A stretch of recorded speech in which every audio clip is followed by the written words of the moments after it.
Okay, let's have a good, clean fight. And may the better man win.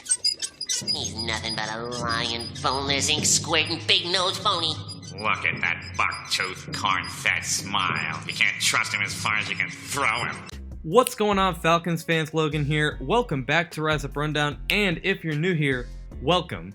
Now, in this episode, we're gonna talk about something that I'm actually kind of seeing a lot from Twitter or wherever else I can find this. Seemingly, a lot of people are saying their top 3 to top 5 players, sometimes on the Falcons, and then sometimes they'll say the top 3 players in Atlanta in general, like one player from the Atlanta Braves, one player from the Hawks, one player from the Falcons. You get the idea, and I guess I just wanted to bandwagon and make my top 5 Atlanta Falcons players heading into the 2021 NFL season. Now, 2 things to keep in mind. 1, no one we select in the NFL draft is in this video because 1, this video is being made before the NFL draft, and 2, no matter who we select, if it's Kyle Pitts or Penei Sewell, or if we trade down to get this and that, they would not get on this list anyway because I need to see them play in the NFL before I can just write them off to be one of the top 5 players heading into the 2021 season. I also tried to make this list as fair as possible, and it might start, somewhat controversial, surprisingly. We're going to start from best to worst instead of worst to best because it's not to rip on anyone's list or whatever. I'm just kind of simply stating that no one has this guy as number 1 on the Falcons, and they might have him in the top 3 or top 5, but they don't have him as number 1. Well, I still think Julio Jones is the number 1 player on the Atlanta Falcons heading into 2021.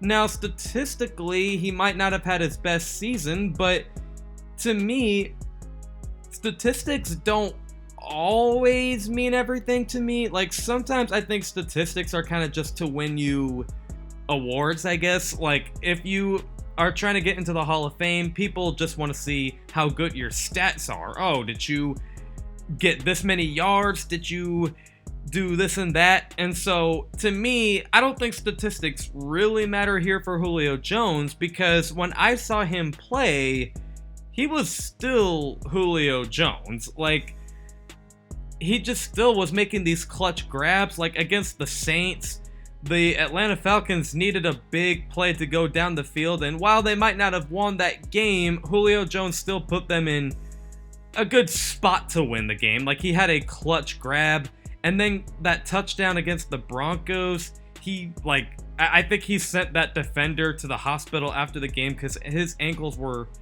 in pretty bad shape after that touchdown play.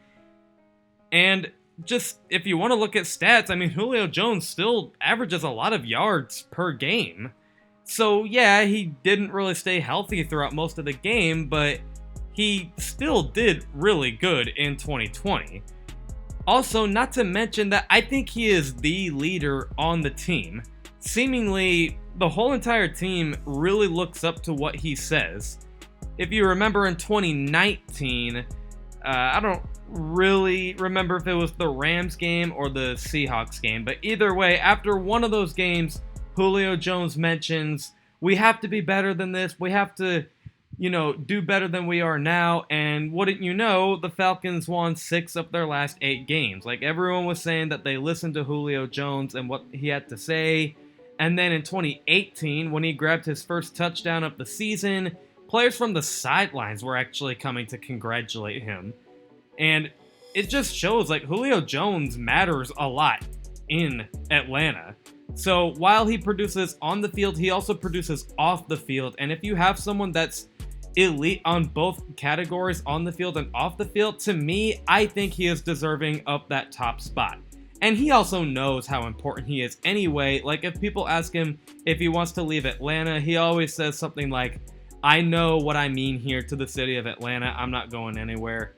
He knows he's important. So I hope he gets a better year next year. Now, he is kind of entering his mid-30s pretty soon, so That is scary. A lot of wide receivers after their mid-30s usually don't do that well, like Larry Fitzgerald, but I think he's still maybe got... I think Julio maybe has like 2 years left in him. So if you want to win a Super Bowl with him, you got to do it pretty quickly. But I still think he is the number one player heading into the 2021 NFL season. All right, the next player on this list is Grady Jarrett. Now, statistically, he didn't have his best season, 4 sacks, 27 solo tackles. I mean, he did have 8 tackles for loss, and he had the most QB hits in his career, 21.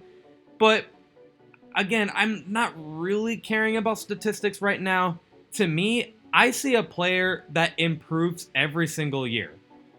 He knows how to use his hands, and he is learning every single year how to shrug off those offensive linemen, and he does it better and better every single year. That's just what I see. It's just, he almost seems impossible to stop. And how, weird is it that a nose tackle is actually the best defensive player for the Atlanta Falcons? A lot of the time, nose tackles usually don't end up being the best player on the team.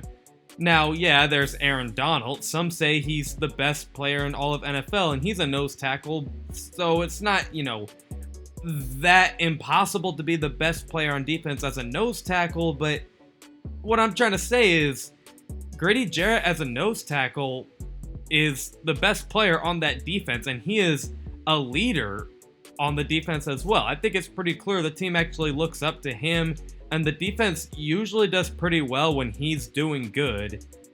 So Grady Jarrett, to me, he's kind of like Julio Jones. I think he's a leader, and I think he just improves every single year. So Grady Jarrett, to me, gets the second spot on this list.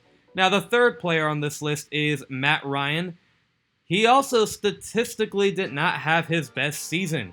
But again, I don't really care too much about stats. Now, statistically, he did better than last year. But anyway, Matt Ryan, while I have been a little critical of him lately, I do still think he's the third best player heading into 2021, because it is true that he develops players around him. And I really think he's going to thrive with a head coach that thinks a lot like Matt Ryan. Matt Ryan and Arthur Smith really love to utilize tight ends. They love play action. So I think you might see 2021 as a pretty good year for Matt Ryan, honestly. Matt Ryan, as a player that can really improve with good offensive coordinators and head coaches, that means this guy can improve. It's not like Mitchell Trubisky, how he's kind of who he is. You can't really improve him. Matt Ryan is capable of improving no matter what players are around him and what coaches are around him. And I really respect that. That means he puts in a lot of work, and that means he is,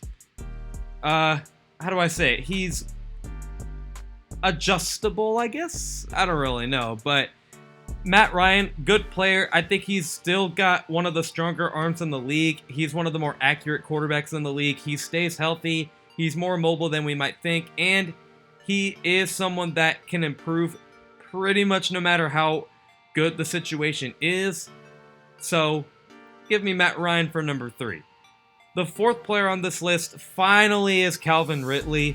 Now, a lot of people have him as number 1, and don't get me wrong, I can see why. Statistically, he did great, finally reaching 1,000 yards for the season, and he also grabbed 9 touchdowns. Calvin Ridley is an elite wide receiver. He did prove me wrong. He is a wide receiver number 1. He has great route running, good hands. He is more physical than I thought. The only thing he needs to improve on is sometimes he kind of likes to be a little cute with the ball. Like sometimes when he grabs it, he kind of likes to make guys miss, and it just doesn't work. It's like, okay, Ridley, like, come on, you're not that good. You got to do better than that. So I wish he would stop being a little cute with the ball, but other than that, Calvin Ridley, he is also a player that seems to improve every single year. That has been proven for sure. And yeah, I think Calvin Ridley is a really good player. And then the last player on this list is AJ Terrell. Now, he wasn't great. He still had a couple hiccups. He did have 61 solo tackles, but to me, tackles as a secondary player aren't like super impressive because either that means that the defensive linemen or linebackers in front of you missed the tackle on a running back or a running quarterback or whatever, and the secondary player has to come in and do that job and tackle him, or you got beat by the receiver and you have to tackle him. So that's why, to be honest with you, I don't really count tackles as something impressive as a secondary player, unless it's a tackle for loss. But anyway, yeah, he did have some hiccups, but overall, AJ Terrell had a pretty good year, and he did prove me wrong. 3 forced fumbles. He definitely proved to be more physical than I thought he was going to be. I did not see that coming. He only had 1 interception, but that 1 interception was sick in between his legs. And then 7 passes defended. I think he's going to be a lot better next year. I think he's going to be one of the top 5 corners next year, and then down the stretch, maybe top 3, but he's got to put in that work. Atlanta's always been pretty good at developing corners, believe it or not, actually. It might seem not likely, but I actually think they do a good job. Desmond Trufant was pretty good, and then Robert Alford was kind of good for the Falcons, kind of. And then you got AJ Terrell, so, you know, I think they do a good job of developing those guys. He has also got Dean Pease to work with. We'll see where that goes, but yeah, those are my 5 best Atlanta Falcons players heading into 2021. Let me know what you guys think in the comments below. Other than that, I will see you guys with a video this Friday at 11 o'clock a.m. Eastern with a special guest. So stay tuned for that. I will be interviewing someone that you might be familiar with. Stay tuned for that, and as always, rise up.